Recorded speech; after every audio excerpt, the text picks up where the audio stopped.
नक्कीच भरत, आपण जसं बघितलं तुम्ही म्हणालात आणि कपिल सिब्बल यांनी जे युक्तिवाद करताना सुनावणीच्या वेळी सांगितलंय की हे जे चिन्ह आहे ते आम्हालाही मिळत नसेल आणि त्यांनाही मिळत नसेल तर ते गोठवलं जावं अशी मागणी कपिल सिब्बल यांनी आज कोर्टामध्ये केली आहे। आणि आपण प्रेक्षकांना सांगूयात की आतापर्यंत कधीतरी पक्षाचं चिन्ह गोठवलं गेल्याचे अनेक प्रकार भारताच्या इतिहासामध्ये घडलेले आहेत आणि त्यानुसार काँग्रेस पक्षाचं देखील 1969 साली काँग्रेस पक्षामध्ये जेव्हा इंदिरा गांधी आणि सिंडिकेट यांच्यामध्ये जेव्हा फूट पडली त्यावेळेस निवडणूक आयोगानं मूळ 2 बैल आणि जू हे जे पक्ष होतं, पक्षाचं चिन्ह होतं, हे गोठवलं होतं।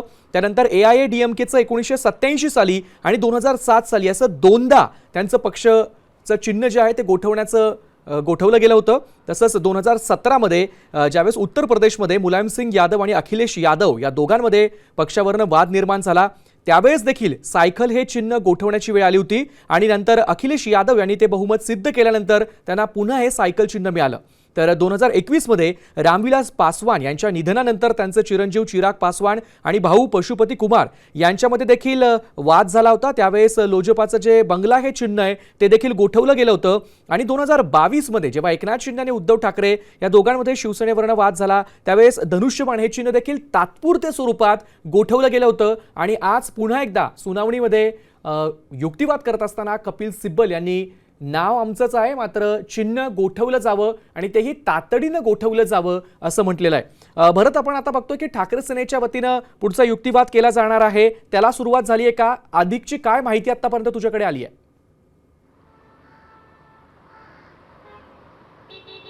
नक्कीच, आता जर आपण पाहिलं तर ठाकरेंच्या वतीने देवदत्त कामत हे युक्तिवाद करायला त्यांनी सुरुवात केल्याचं पाहायला मिळत आहे। देवदत्त कामत यांनी युक्तिवादाच्या माध्यमातून अत्यंत महत्त्वाचा मुद्दा मांडलाय। आम्ही या आधारावर पुढे गेलो आणि न्यायालयाने असं मांडलं की आमदारांच्या अपात्रतेच्या याचिकांवर झालेला निर्णय चुकीचा होता, तर त्या निष्कर्षाचा थेट आणि निश्चित परिणाम पक्ष आणि चिन्ह या वादावर होईल। सुभाष देसाई प्रकरणात निकालात या समस्येचा आणि पेचाचा विचार करण्यात आला होता, त्यावेळी 2 समांतर पॅरलल प्रक्रिया सुरू होत्या, एक अपात्रतेशी संबंधित आणि दुसरी निवडणूक आयोगासमोरील सुनावणी। त्यामुळे निवडणूक आयोगाने केवळ विधिमंडळातील बहुमताची चाचणी या आधारे निर्णय देणं योग्य होतं का, हा खरा प्रश्न आहे। हा पहिला वार देवदत्त कामत यांनी आपल्या युक्तिवादाच्या माध्यमातून केला आहे आणि त्यामुळे त्यांनी पुढे असं म्हटलं आहे की न्यायालयाने केवळ अध्यक्षांचा निर्णय बेकायदेशीर होता एवढंच जरी मानलं तरी त्या निष्कर्षाचा पक्ष आणि चिन्हाच्या वादावर निश्चितच मोठा प्रभाव पडेल, मला एवढंच मांडायचं आहे असं म्हणून देवदत्त कामत यांनी आपला जो युक्तिवाद आहे तो या 2 मुद्द्यांच्या भोवती केंद्रित राहणार असल्याचा स्पष्ट केलेला आहे। सुप्रीम कोर्टामध्ये त्यांनी 2 मुद्दे मांडलेले आहेत आणि त्या 2 मुद्द्यांवरती त्यांचा युक्तिवाद आहे हा केंद्रित करण्यात आल्याचं सुद्धा पाहायला मिळत आहे। त्यातला पहिला मुद्दा आहे की सुभाष देसाई प्रकरणातील मूळ समस्येचा विचार किंवा पेचाचा विचार केला तर त्यामध्ये 2 पॅरलल प्रक्रिया होत्या। त्यातली पहिली प्रक्रिया ही विधानसभा अध्यक्षांकडे आमदारांच्या अपात्रतेसंदर्भातली होती आणि दुसरी प्रक्रिया जर आपण पाहिलं तर ती निवडणूक आयोगामध्ये पक्ष आणि चिन्हासंदर्भातील होती। या 2 पक्षाचा त्यांनी या ठिकाणी संदर्भ दिलेला आहे। तर त्यांनी म्हटलं आहे की बहुमताच्या चाचणीच्या आधारे निवडणूक आयोगाने निर्णय देणं योग्य होतं का, हा अत्यंत महत्त्वाचा प्रश्न आणि थेट सवाल देवदत्त कामत यांनी निवडणूक आयोगाच्या निर्णयावरती आक्षेप घेत सुप्रीम कोर्टापुढे उपस्थित केल्याचं पाहायला मिळतंय। दुसरा महत्त्वाचा मुद्दा, न्यायालयाने अध्यक्षांचा निर्णय बेकायदेशीर होता एवढंच जरी म्हणलं तरी त्या निष्कर्षाचा पक्ष आणि चिन्हाच्या वादावर निश्चितपणे मोठा प्रभाव पडेल आणि मला एवढंच मांडायचं आहे असं सुद्धा त्यांनी म्हटलं आहे। म्हणजे जर आता न्यायालयाने असं म्हटलं की विधानसभा अध्यक्षांचा निर्णय चुकीचा होता, बेकायदेशीर होता एवढं जरी त्यातून स्पष्ट करण्यात आलं तर त्याचा परिणाम निश्चितच येणाऱ्या राजकीय परिणाम खूप मोठा होऊ शकतो असा मुद्दा देवदत्त कामत यांच्या वतीने मांडण्यात आल्याचं आपल्याला पाहायला मिळत आहे। हे 2 महत्त्वाचे मुद्दे सध्या देवदत्त कामत यांनी युक्तिवादाच्या माध्यमातून पहिला जो डाव त्यांनी टाकलेला आहे त्यामध्ये हे 2 मुद्दे असल्याचं आपल्याला पाहायला मिळत आहे। सुमित, भरत, नक्कीच की आता आपण पाहतोय की देवदत्त निकम हे ठाकरे सेनेच्या वतीनं बाजू मांडण्यासाठी आता पुढे आलेले आहेत। यानंतर कुणाचा युक्तिवाद होणार आहे? देवदत्त कदम यांच्यानंतर आता शिंदे सेनेकडनं तरी लगेच युक्तिवादाला सुरुवात होण्याची काही बातमी आहे का?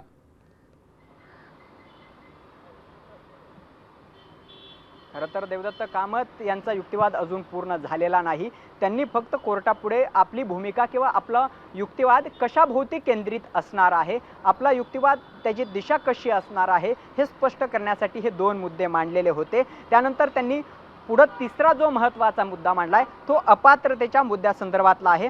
सर्वोच्च न्यायालयाने याआधीचा निर्णय दिला की अपात्रतेचा अंतिम निर्णय हा केवळ आधी घडून गेलेल्या गोष्टीला दिलेली कायदेशीर मान्यता एक्स पोस्ट फॅक्टो रिकॉग्निशन असतो. त्यामुळे न्यायालयाने जर आमच्या बाजूने निर्णय दिला तर ही अपात्रतेची घोषणा ही आधीच्या ज्यावेळेस घटना घडली त्या तारखेपासून लागू होईल असा अत्यंत महत्त्वाचा मुद्दा त्यांनी उपस्थित केल्याचं पाहायला मिळतंय. आणि त्यावरच आता न्यायमूर्ती जयमाल्य बागची आहेत अनेक प्रश्न उपस्थित केलाय. आम्ही आज त्यांना अपात्र घोषित करू शकतो का, अध्यक्षांची भूमिका स्वतःकडे घेऊन आम्ही त्यांना अपात्र ठरवू शकतो का, हा अत्यंत महत्त्वाचा मुद्दा आहे. खरं तर विधानसभा अध्यक्ष, आपण मगाशीच सांगितलं प्रेक्षकांना त्याप्रमाणे विधानसभा अध्यक्ष हे सार्वभौम असं संस्था आहे, त्यांना स्वतःचे अधिकार घेण्याचा पूर्ण स्वातंत्र्य असतं. आता त्यामुळेच न्यायमूर्ती जयमाल्य बागची यांनी एक महत्त्वाचा मुद्दा या ठिकाणी उपस्थित केलेला आहे. आज आम्ही त्यांना म्हणजे एकनाथ शिंदे यांना अपात्र घोषित करू शकतो का,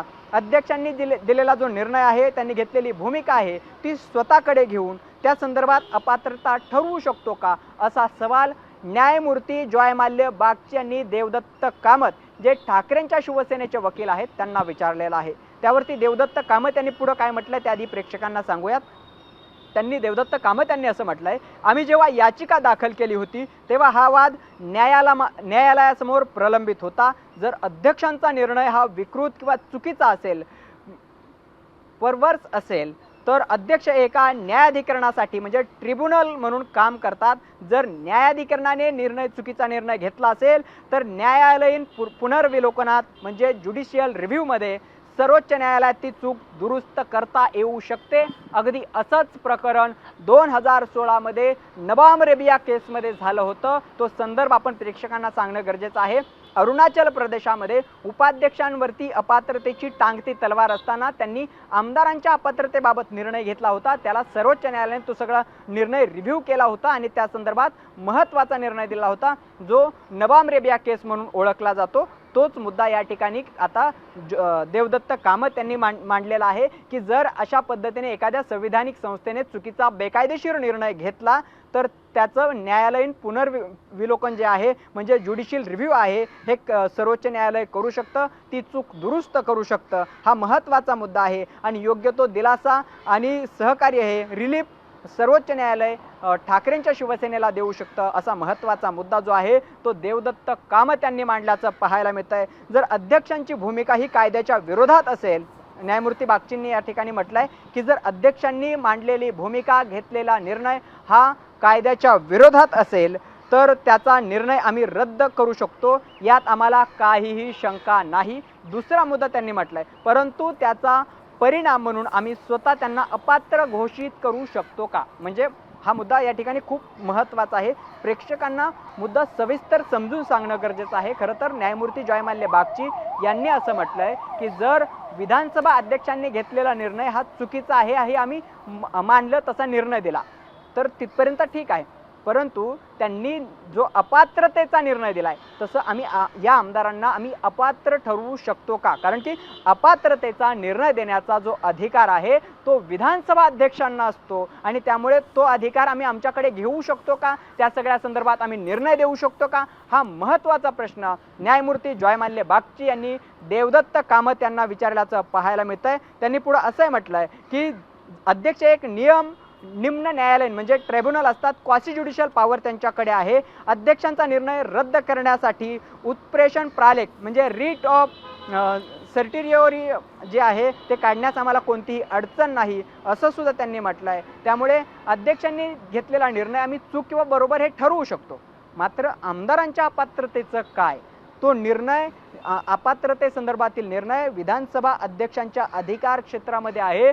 तो निर्णय आम्ही आमच्याकडे घेऊ शकतो का, तसा निर्णय आम्ही देऊ शकतो का, असा सवाल देवदत्त कामत यांना न्यायमूर्ती जयमाल्य बागची यांनी विचारलेला आहे. आणि आता खरी या सगळ्या प्रकरणामध्ये एक मोठा ट्विस्ट आल्याचं पाहायला मिळत आहे. आता न्यायालयाने पुन्हा एक सवाल जो केलेला आहे तो देवदत्त कामत यांना केलेला आहे, तो म्हणजे आमदारांच्या अपात्रतेसंदर्भात आम्ही नेमका काय निर्णय घेऊ शकतो, त्या संदर्भात आम्ही आमदारांना अपात्र ठरवू शकतो का, हा जो सवाल केलेला आहे, इथून पुढे आता दोन संविधानिक संस्थांमधला संघर्ष स्पष्ट होताना पाहायला मिळेल.